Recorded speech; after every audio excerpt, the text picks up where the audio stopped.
দেশের রাজনীতিতে তিনটি বড় সুখবর। স্থানীয় সরকারের বড় পরিবর্তন। প্রথম সুখবর, স্থানীয় সরকার নির্বাচনে আর দলীয় প্রতীক থাকছে না।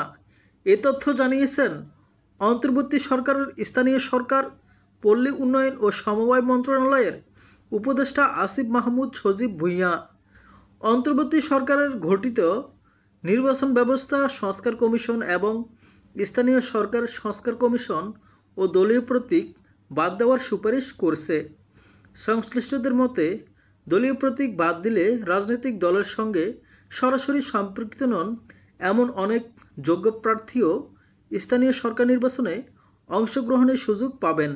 এতে প্রতিযোগিতা আরও বৃদ্ধি পাবে এবং জনগণ বেশি বিকল্প প্রার্থী খুঁজে পাবে। দ্বিতীয় সুখবর, ইউপি নির্বাচনের সময়সূচি স্পষ্ট।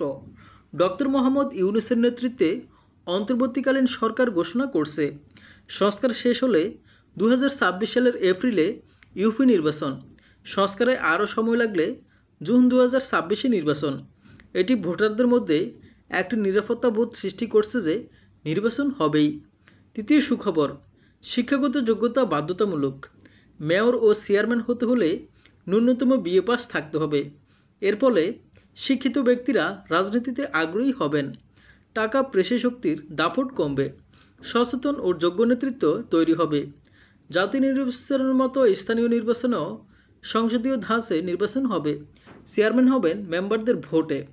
সারসংক্ষেপ, এই চারটি সিদ্ধান্ত বাংলাদেশে স্থানীয় সরকারকে প্রতিনিধিত্বমূলক, শিক্ষিত, নারী সমন্বিত এবং দলীয় প্রভাবহীন করতে বড় ভূমিকা রাখতে পারে। পরবর্তী আপডেট পেতে চ্যানেলটি সাবস্ক্রাইব করে রাখুন।